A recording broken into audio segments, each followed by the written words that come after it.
Martine, on n'a pas de micro. Il faudrait l'activer.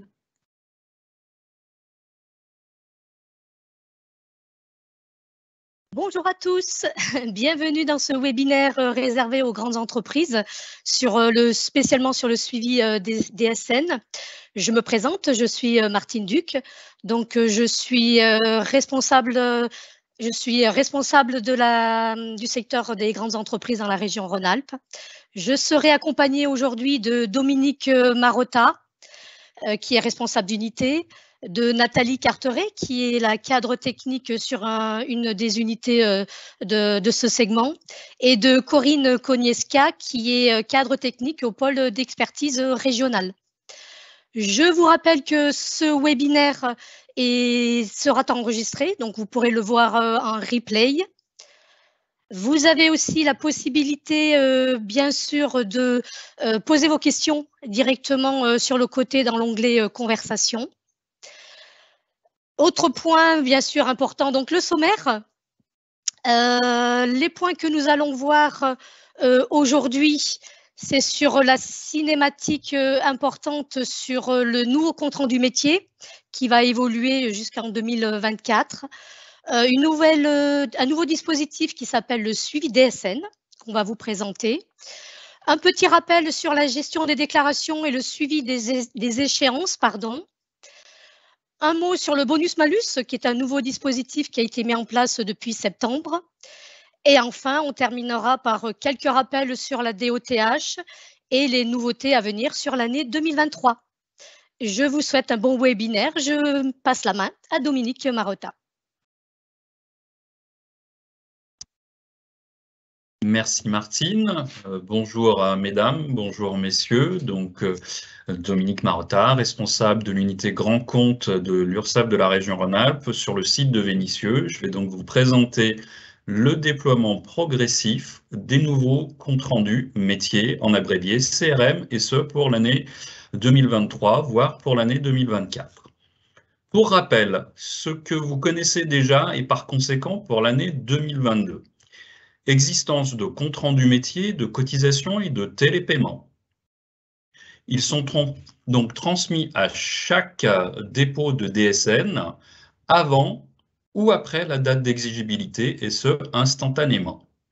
Vous avez en restitution un accusé-réception de paiement des cotisations, une restitution également des anomalies liées au paiement, des restitutions de contrôle sur les données agrégées, en abrévié DA, non éligibles pour le moment au compte-rendu métier, format NEORES, nous en reparlerons plus tard, actuellement NEODES, calculé sur le mois principal déclaré avec prise en compte de certains contrôles de blocs de régularisation. Je précise tout de suite au passage, pour que ce soit intelligible pour tout un chacun, que NEORES signifie norme d'échange optimisée des retours sociaux, et NEODES signifie norme d'échange optimisée des données sociales, et donc actuellement en production.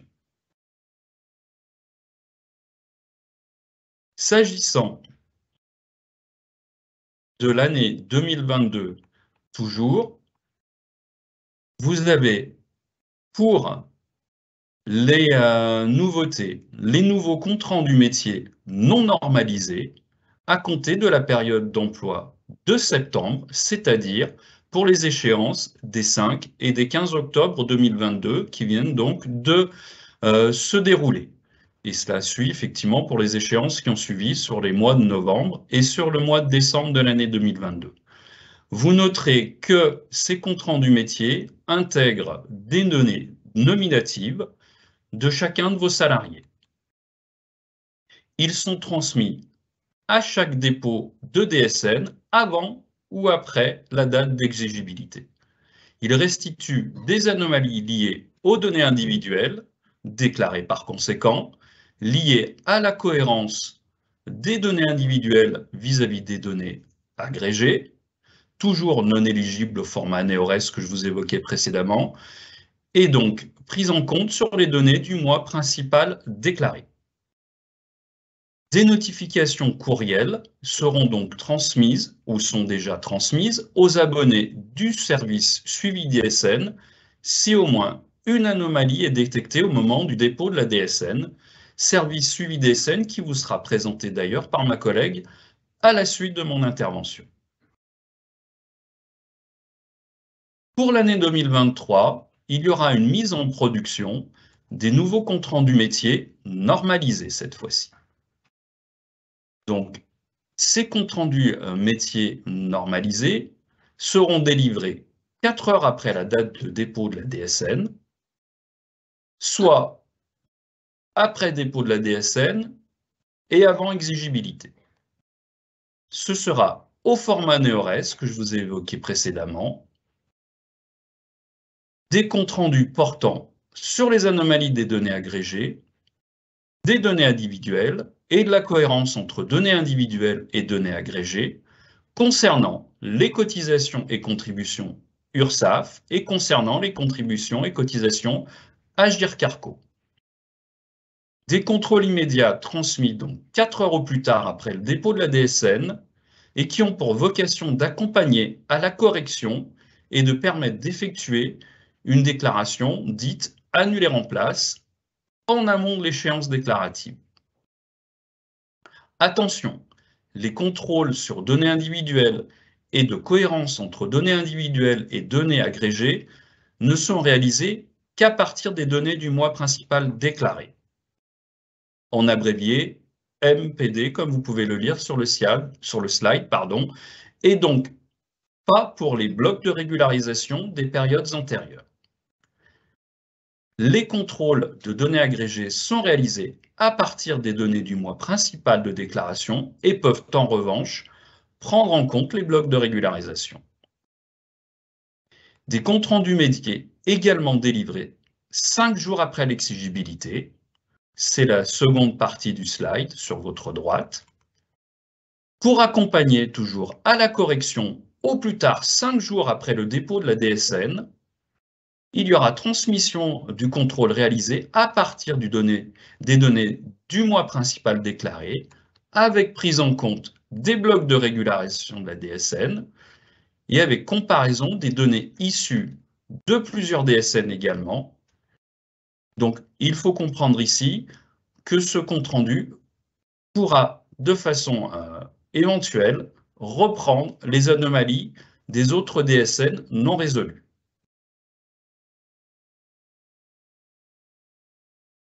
Pour 2024, seront mis en production le compte-rendu métier de rappel. Il sera déclenché sans dépôt de DSN, indépendamment des échéances déclaratives, pour restituer des anomalies non corrigées transmises via l'ensemble des comptes rendus métiers mensuels de janvier à juin de l'année N. Je précise que la date de ce compte rendu métier de rappel reste à définir. Vous aurez également le compte rendu métier annuel qui sera déclenché sans dépôt de DSN pour rappeler les anomalies transmises via les comptes rendus métiers mensuels et le compte rendu de métier de rappel évoqué à l'instant, toujours en attente de correction. Enfin, toujours pour 2024, la DSN dite de substitution.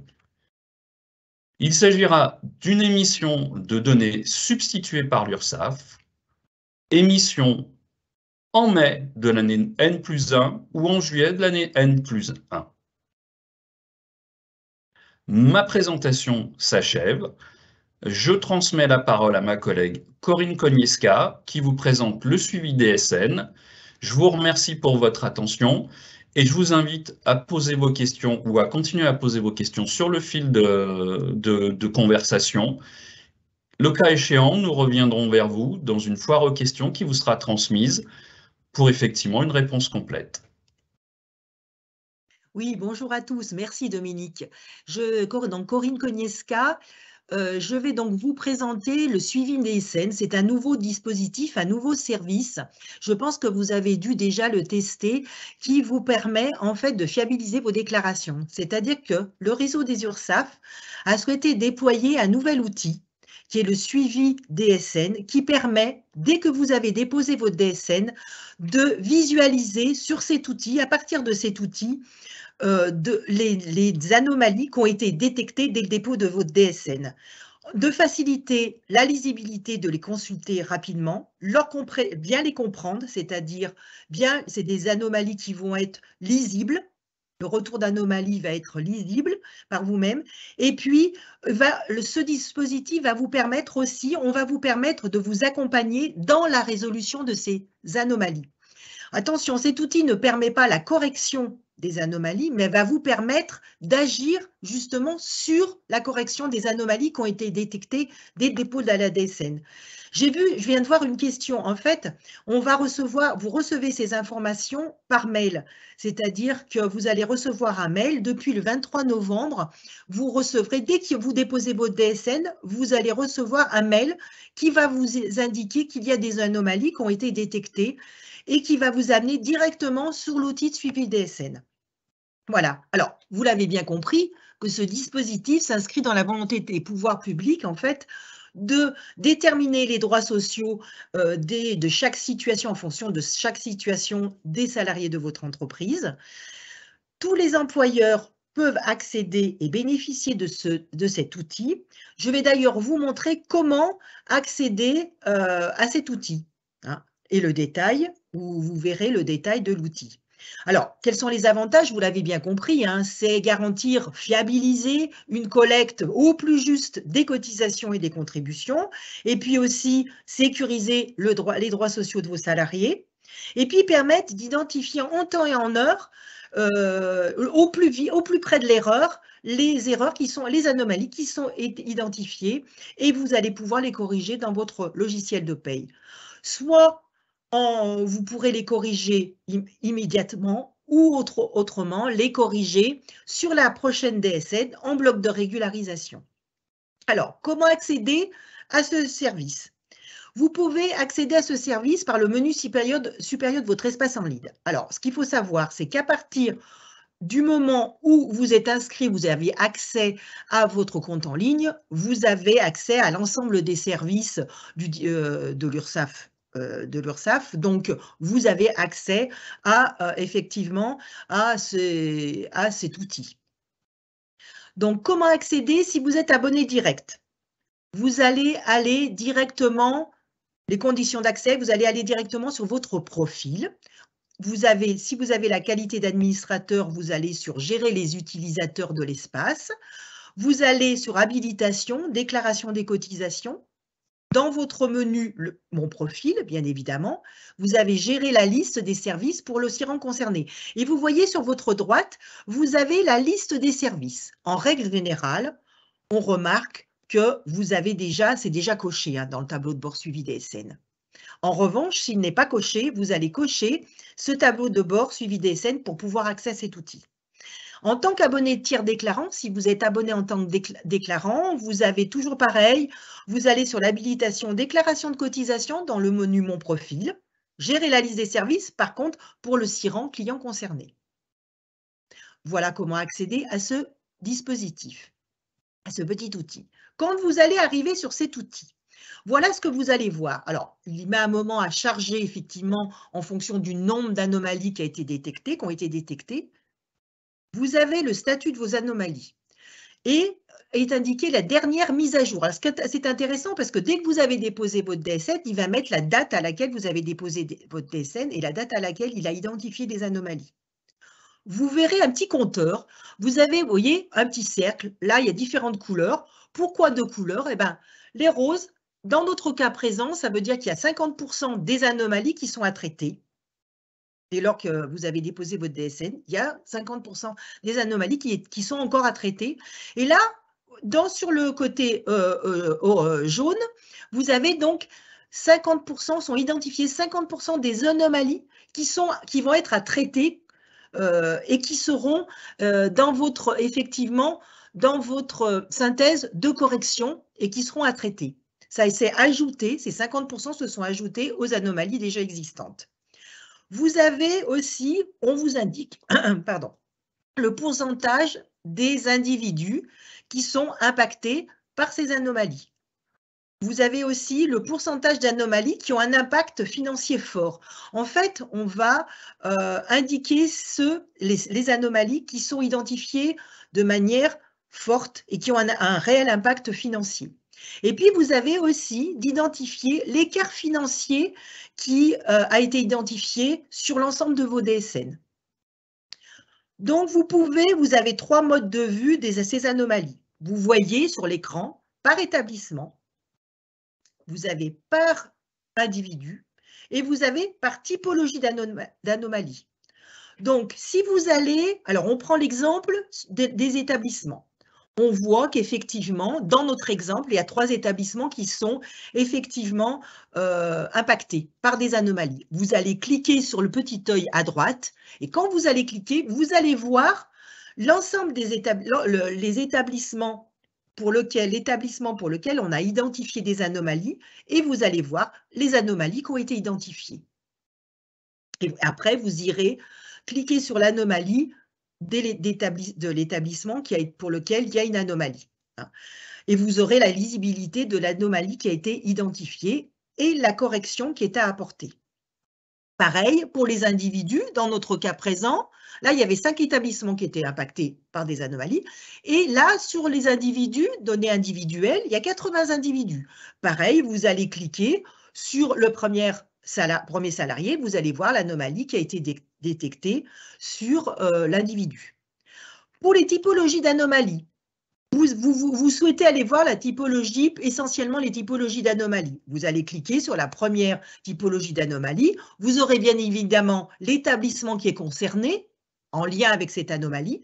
Vous allez cliquer sur l'établissement, vous allez voir l'anomalie qui est détectée et on va vous indiquer, vous aurez un fil conducteur, vraiment un fil conducteur qui va vous dire, voilà, quelle anomalie nous avons identifiée et comment corriger cette anomalie. Quels sont les blocs qui sont identifiés et comment vous allez corriger cette anomalie. Alors, nous avons, pour vous dire, on a identifié 3 typologies. Alors, on n'a pas beaucoup de recul hein, parce qu'en fait, cet petit outil, on s'en sert depuis le mois de novembre, l'exigibilité octobre, pardon. Donc, on a identifié 3 typologies d'anomalies qui sont récurrentes. Première typologie d'anomalie sur les données agrégées. On a souvent des anomalies issues d'une mauvaise identification du taux accident du travail. Donc, vérifiez bien dans votre logiciel de paye que le taux accident du travail soit clairement identifié dans votre logiciel de paye. Deuxième anomalie qui est liée aux données individuelles, on a identifié dans le bloc 81 cotisation individuelle, bloc 81, vous vous rappelez, c'est pour le versement mobilité, c'est le code INSEE commune.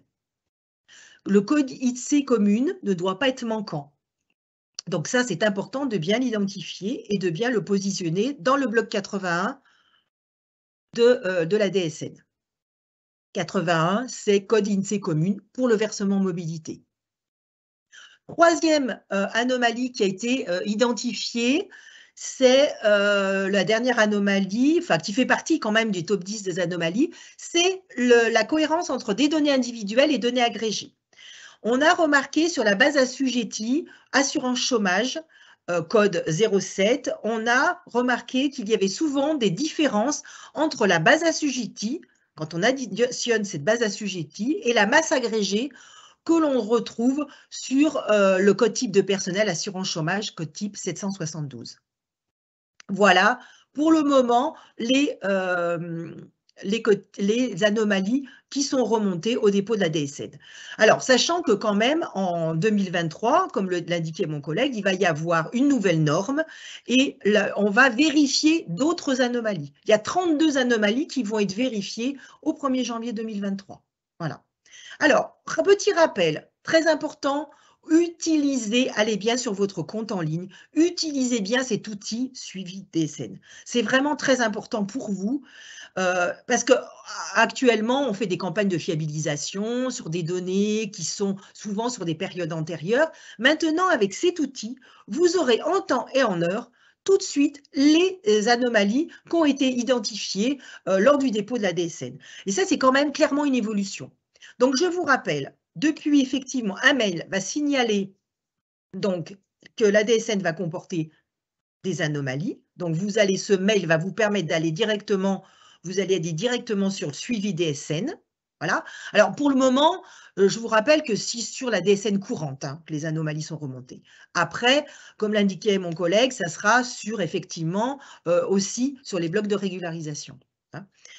Donc, vous arrivez sur votre tableau général, vous avez des compteurs, vous avez un aperçu sur vos établissements en anomalie, un aperçu sur les individus, un aperçu sur les typologies d'anomalies qui sont présentes dans la DSN, et puis vous allez voir l'évolution des anomalies. Une petite chose aussi, vous avez la possibilité, quand vous ne pouvez pas corriger tout de suite vos anomalies, puisque la clôture de paye a été faite et vous ne pouvez pas effectivement corriger tout de suite vos anomalies, vous avez la possibilité d'extraire dans un fichier Excel ces anomalies qui ont été détectées. Donc ça, c'est quand même bien parce que ça vous permet de les sauvegarder. De toute façon, elles seront conservées jusqu'à qu'il y ait correction. Et puis, vous voyez l'évolution de vos anomalies à traiter ou à consulter. C'est ce que je vous indiquais. Donc, vous allez sur la liste de vos établissements, vous choisissez un établissement en anomalie ou vous allez sur les anomalies ou sur les anomalies qui sont impactées pour les établissements concernés. Voilà ce que j'avais à vous dire sur cet outil. Surtout, utilisez-le bien. Et j'en ai terminé donc pour ma partie. Je vais laisser la place à ma collègue Nathalie. Merci de votre attention. Bonjour à tous, donc Nathalie Carteret, je suis cadre technique au sein de l'espace de gestion en charge des grands comptes. Je vais donc vous présenter le thème relatif à la gestion des déclarations et le suivi des échéances. Pour garantir la correcte saisie et l'enregistrement des éléments déclaratifs, plusieurs actions sont à mener. Tout d'abord, il est important de déposer les DSN aux dates d'exigibilité, soit au 5 ou au 15 de chaque mois, y compris les DSN dites à néant, dans le cas d'absence de personnel sur un établissement qui serait non fermé.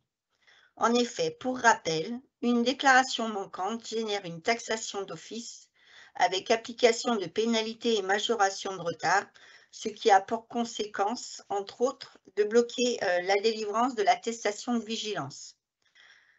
Il convient de s'assurer de la conformité du taux versement mobilité en tenant compte des mises à jour réalisées au 1er janvier et au 1er juillet de chaque année. Il faut également s'assurer de la conformité des taux accidents du travail et procéder à leur mise à jour régulière, et ce, à l'aide des notifications CARSAT qui vous sont transmises de manière dématérialisée, comme précisé précédemment sur le service en ligne. En effet, il faut savoir que le manque de mise en conformité de ces différents éléments génère un nombre important d'anomalies et retarde de ce fait le traitement des échéances. Et enfin, il est important de consulter les comptes rendus métiers mis à disposition sur NetEntreprise. C'est justement la possibilité de visualiser d'une part les déclarations manquantes et d'autre part les différentes anomalies, notamment liées au taux accident du travail et au versement mobilité. Vous trouverez dans ce support les différents liens utiles sur NetEntreprise ainsi que le kit de communication sur les offres de services des grands comptes ainsi que les 10 engagements de l'URSSAF. Ce kit reprend également les liens des différents sites utiles. Afin d'assurer une juste affectation des règlements effectués, il convient de veiller au correct référencement indiqué dans le libellé. Vous trouverez donc dans cette page les consignes nécessaires au bon référencement de votre virement. Il vous est précisé également la manière dont il faut indiquer la période concernée par votre règlement. Donc, c'est très important de bien référencer toutes ces données pour éviter une mauvaise affectation et une relance à tort de nos services suite à cette mauvaise affectation. Voilà, donc dans ce slide, voilà, on vous rappelle de quelle façon il faut préciser et indiquer les périodes, la codification particulière donc pour les différents mois de l'année ou trimestres. Pour assurer une gestion optimale des comptes de votre entreprise, il convient de veiller de bien prendre en compte les informations transmises lors de nos bilans d'échéance pour actualisation des données, donc les taux accidents de travail, le versement mobilité et ainsi que les mises à jour administratives. De bien déduire les crédits notifiés lors de l'échéance suivante. De bien penser à déclarer la fin d'emploi de personnel, donc sous le site www.cfeursaf.fr. Enfin, de nous informer de toute modification d'interlocuteur au sein de votre entreprise et mettre à jour les droits des utilisateurs sur le compte en ligne. On vous fait quelques rappels utiles, donc concernant notamment les régularisations en lien avec un taux actionnaire du travail et ou versement mobilité. Donc pour la maille agrégée, une régularisation d'erreur de taux consiste à annuler le montant initialement déclaré et à effectuer une nouvelle déclaration avec le nouveau montant. Il convient de réaliser cette régularisation en tenant compte du principe d'équivalence entre la maille agrégée et nominative. Les montants négatifs sur période courante, il est donc demandé de générer avec la DSN courante les blocs de régularisation négatifs sur les périodes correspondantes aux bases initialement déclarées. Je passe désormais la main à Martine, qui va vous présenter le bonus-malus de l'assurance chômage. Merci pour votre attention. Alors avant d'aborder ce point, je vois qu'il y a beaucoup de questions sur le suivi des SN. Je laisse Dominique et Corinne répondre un petit peu à certaines demandes. Après, on vous rappelle bien que si on ne vous répond pas en direct, il y aura toutes vos questions seront répertoriées dans une foire aux questions et on vous répondra de manière, de manière plus précise à chaque question. Alors, le bonus-malus de l'assurance chômage. Merci Corinne. Ah d'accord. Tu parles du bonus ou on répond aux questions? Ah bah si tu veux passer sur les questions, répondre à des questions en direct, oui, tu peux, oui. Crois que, effectivement, je te laisse alors. D'accord, merci, merci Martine. Je vois qu'il y a, alors, pour qu'on voit qu'il y a une première question. Dans cet outil suivi des scènes, lorsqu'aucune date n'apparaît dans dernière mise à jour, est-ce que cela signifie qu'il n'y a pas d'anomalie ou que le suivi des scènes n'a pas été généré par l'URSSAF? Si vous ne voyez pas d'anomalie, s'il n'y a pas de date de mise à jour, si l'outil ne vous remonte pas d'anomalie, c'est qu'il n'y a pas d'anomalie. Mais quand même, allez bien vérifier que vous ayez l'habilitation pour le suivi des scènes. Mais si vous y avez été, c'est que bon, vous avez l'habilitation. Mais si rien n'est remonté, c'est qu'il n'y a pas d'anomalie pour le moment. Voilà. Ensuite, une autre question, je n'ai rien dans mon suivi DSN car c'est noté que je ne participe pas à l'expérimentation. Alors non, il n'y a plus d'expérimentation, tout le monde a accès à l'outil de suivi DSN. L'expérimentation, ça a été fait effectivement juste avant l'été, mais c'était certaines entreprises qui étaient effectivement, qui expérimentaient cet outil, mais maintenant tout le monde a accès à cet outil de suivi DSN. Donc vérifiez bien que vous ayez cette habilitation pour aller sur cet outil. Ça, c'est vraiment important. Voilà. Est-ce qu'il y a d'autres questions? Je ne sais pas. Est-ce que Dominique, peut-être qu'il y avait d'autres? Quand je vais dans le suivi, j'ai ce message, votre entreprise expérimente le nouveau suivi. Nous vous informons que vos déclarations pour cette période ne comportent aucune anomalie. Alors ça, par contre, il semble que le compte-rendu qui était… Ouais. Ah oui, Dominique avait répondu à cette question. Donc, il n'y a pas d'autres questions. Donc, je te laisse continuer, Martine. Désolée. Non, mais je t'en prie. Donc, je prends donc la suite sur le dispositif du bonus-malus de l'assurance chômage. Alors, il faut savoir que ça fait partie de la loi à venir. Ce dispositif a été créé il y a déjà quelques années et avec la période Covid, donc il a été mis en place que depuis cette année, depuis septembre. Donc, quelques petits rappels. Les employeurs de droit privé assurent l'ensemble de ses salariés contre le risque de privation d'emploi. Donc, à ce titre, ils cotisent à ce qu'on appelle une contribution patronale d'assurance chômage qui est actuellement de 4,05%. Et donc, avec ce dispositif du bonus-malus, il y a un article du Code du travail qui prévoit donc la possibilité d'une minoration ou d'une majoration du taux de cette contribution de chaque employeur en fonction de certains critères. Donc, l'objectif de ce bonus-malus, on vous le rappelle, bien sûr, c'est de lutter contre la précarité en incitant les entreprises à proposer davantage de contrats à durée indéterminée et de rallonger la durée des contrats déterminés au lieu de recourir à des missions d'intérim ou des CDD très courts.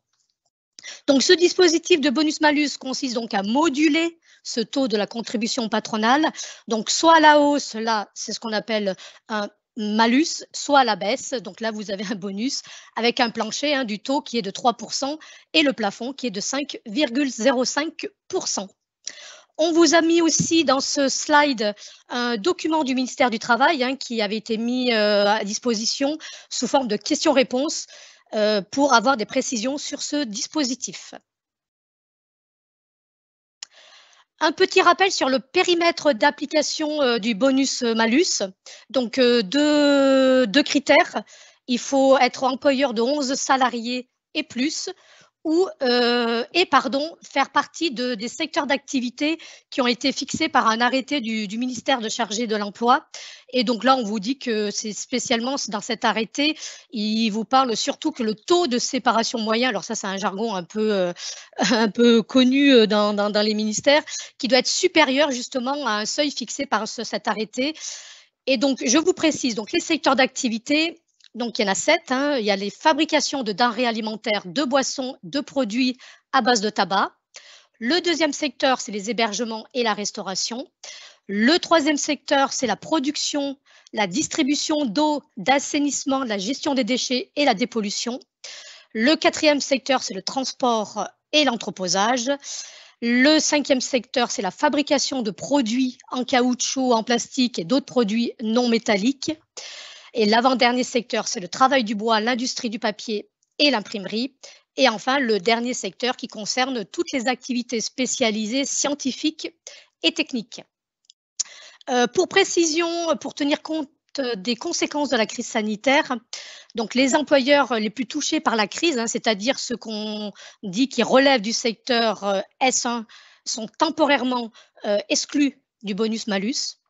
Et il faut bien savoir qu'à terme, le dispositif aura vocation à être généralisé à l'ensemble des secteurs d'activité. Et un petit focus en cas de franchissement de la hausse du seuil des 11 salariés, donc ça c'est la loi Pacte qui rentre en compte, la contribution d'assurance chômage ne sera modulée que si l'entreprise, bien sûr, franchit ce seuil pendant 5 années consécutives.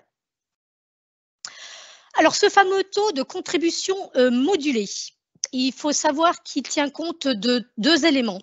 Du taux de séparation de l'entreprise. Alors, comment on calcule ce taux de séparation de l'entreprise? C'est le nombre de séparations divisé par l'effectif moyen annuel de l'entreprise. À savoir que ce nombre de séparations qui fait beaucoup débat avec nos échanges avec les gestionnaires, ce nombre de séparations, je vous rappelle, il est calculé par Pôle emploi et il est fourni par Pôle emploi. Donc, on attend un arrêté ministériel pour vous délivrer ce nombre de séparations, comment il est calculé, quels sont les salariés impactés. C'est surtout ces éléments-là auxquels vous avez besoin d'avoir pour savoir si ce taux de séparation est correct ou pas. Donc, on attend cet arrêté. Donc, c'est pour l'instant, on vous dit d'appliquer le taux qui vous a été fourni en attendant d'avoir cet arrêté qui peut nous permettre de vous fournir ce nombre de séparations. Donc ça, je ferme la parenthèse, pardon. Donc ce taux de séparation entreprise, comme je vous disais, donc c'est le nombre de séparations divisé par l'effectif moyen de l'entreprise. Le taux de séparation médian du secteur de rattachement, comme je vous disais, il était calculé, fixé par un arrêté ministériel. Donc ce taux de contribution modulée tient compte donc du ratio du taux de séparation entreprise divisé par le taux de séparation médian secteur. Donc ce ratio, donc je vous montre la formule, ce ratio est multiplié par 1,46 auquel on ajoute 2,59 et à savoir que ce taux de contribution modulé, je vous le répète, donc il a un plafond de 5,05% et un plancher à 3%. Donc, le taux de séparation et le taux de contribution modulé donc, sont notifiés à chaque employeur dans les conditions fixées par arrêté du ministre chargé de l'emploi. Et tant que vous n'avez pas cette notification de taux de contribution modulé, vous devez continuer à effectuer vos cotisations sur le taux antérieurement applicable, soit le taux de référence qui est à 4,05 ou soit le taux en attendant d'avoir un retour de votre contestation. Et bien sûr, une fois que vous avez la notification du taux, une régularisation doit intervenir obligatoirement. Un petit focus sur les caisses de congés payés. Il faut savoir donc les caisses de congés payés s'acquittent bien sûr d'une cotisation d'assurance chômage de droit commun pour leur entreprise adhérente de 4,05, mais en revanche, les entreprises adhérentes voient leur calcul de bonus-malus adapté pour leurs salariés affiliés à une caisse de congés payés avec des bonus et des malus différenciés. Et pour les salariés affiliés à une caisse de congés payés, donc il y a un nouveau coefficient de majoration qui est appliqué, qui est indiqué donc sur cette slide. Bien sûr, ce taux est appliqué en dehors des périodes de prise en charge par la caisse des congés payés, pour précision. Pardon. Un petit focus sur les codes types personnels à utiliser. Donc, avant l'application du taux bonus-malus, donc les codes types personnels à utiliser, donc c'était le 772, qui est la contribution d'assurance chômage avec le taux à 4,05. Le code type personnel 423, qui est la contribution d'assurance chômage pour les apprentis. Et enfin, le code type personnel 293, qui est le code type personnel à utiliser, bien sûr, pour les dockers, qui est avec un taux de 0,5. Donc ça, c'est les codes types personnels à utiliser avant l'application du taux bonus-malus. Et donc, les codes types personnels à utiliser après l'application du taux bonus-malus. Je pense que vous les connaissez. J'attends la slide suivante, s'il vous plaît, pardon. Donc, le code type personnel 772 qui reste, bien sûr, pour les entreprises qui sont exclues du dispositif bonus-malus. Et puis, pour les contrats, pour les entreprises qui sont dans le dispositif bonus-malus, mais vous pouvez avoir des contrats qui sont exclus de ce dispositif. Donc, vous devez utiliser, bien sûr, continuer à utiliser le code type personnel 772. Pour les apprentis, ça ne change pas. C'est toujours le code type personnel 423 avec le taux à 4,05. Et donc, les deux nouveaux codes types personnels à utiliser du fait que vous êtes dans le dispositif bonus-malus pour déclarer cette contribution d'assurance chômage. Donc, c'est le code type personnel 725 avec le taux que l'URSSAF vous a fourni, qui est un taux entre 3 à 5,05%. Le code type personnel 769, qui lui est plus réservé donc aux caisses de congés payés avec le montant des contributions que vous avez calculé, enfin le taux que vous avez calculé. On vous a mis dans cette dernière slide sur le bonus-malus la documentation que vous pouvez bien sûr étudier, donc le guide du déclarant sur le bonus-malus, mais 4 slides particulières pour les individus affiliés à une caisse de congés payés, pour comment on déclare justement le taux de contribution d'assurance chômage quand on rentre dans le cadre du bonus-malus, comment on corrige le taux modulé du fait, par exemple, si vous avez reçu un nouveau taux modulé, et enfin une dernière renvoi vers des modalités pour les expatriés, justement, c'est une modalité très spécifique.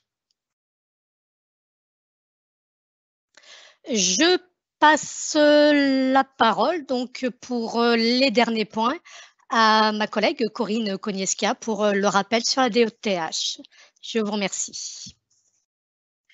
Oui, je voulais vous faire un rappel sur la déclaration d'obligation d'emploi de travailleurs handicapés, puisque nous avons travaillé avec la GFIP et nous avons constaté en fait quelques anomalies qui sont détectées par rapport au calcul de la contribution pour ceux qui ont réglé une contribution.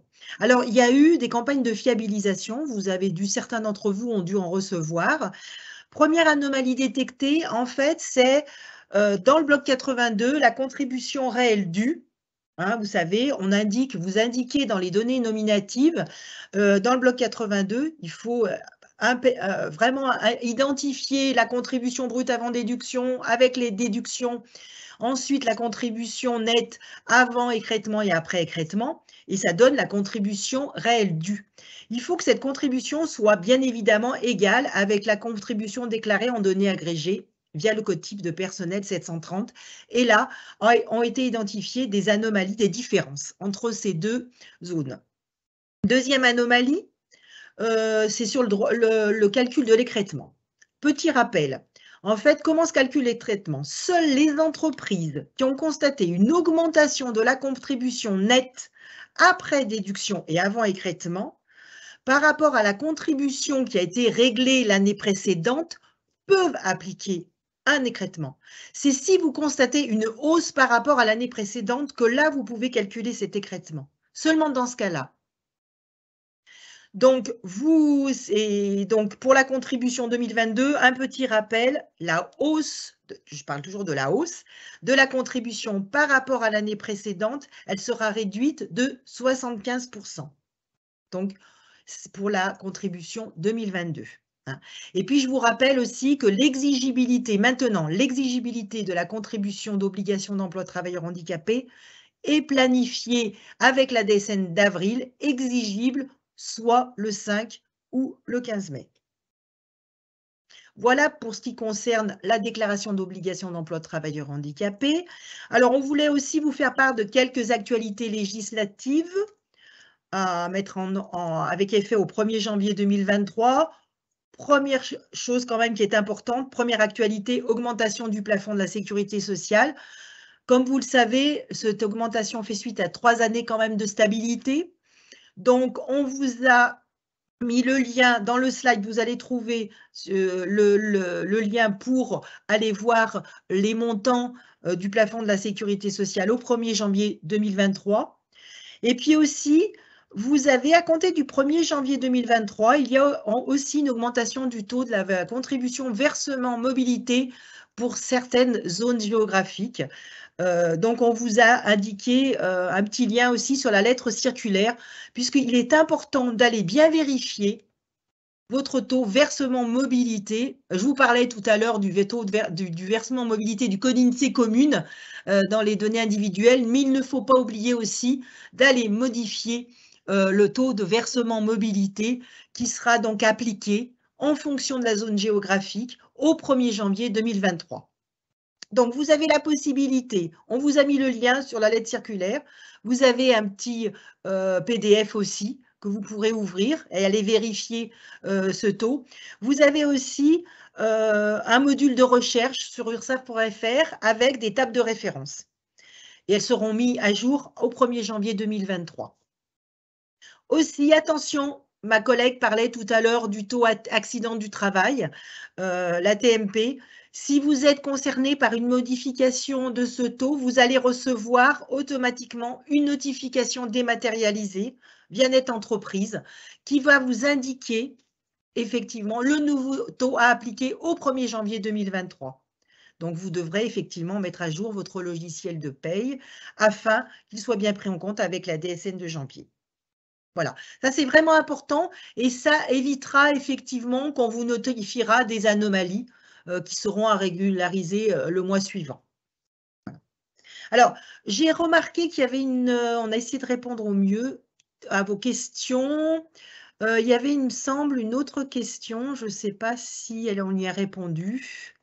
J'ai vu qu'il y avait une personne avait indiqué qu'elle avait, qu'il y avait une anomalie sur le bloc chômage dans son compte-rendu métier, mais ni moi ni mes collègues ont reçu un mail. Alors, je ne sais pas quand est-ce qu'est apparue cette anomalie, mais normalement, vous devez recevoir, parce que c'est depuis le 23 novembre qu'on envoie un mail qui vous envoie un lien directement sur l'outil de suivi DSN. Mais quand même, vérifiez bien que votre mail soit bien identifié sur votre compte en ligne. Mais normalement, vous devriez recevoir un mail. Ou alors, vous allez directement sur votre compte en ligne et sur l'outil de suivi DSN si vous n'avez pas reçu de mail dès que vous avez déposé votre DSN. Voilà ce que j'avais à vous dire. Je vous remercie en tout cas de votre attention. Si vous avez d'autres questions. Alors, on a essayé, c'est vrai, de répondre au fur et à mesure. Il y a des questions qu'on a gardées à titre personnel, hein, parce que pour répondre directement par mail ou par téléphone.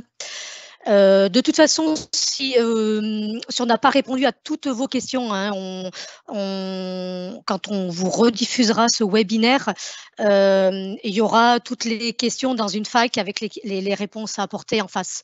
Donc, il n'y a pas de souci par rapport à ça. Eh bien, en tout cas, je vous remercie pour votre attention et on vous souhaite une bonne journée.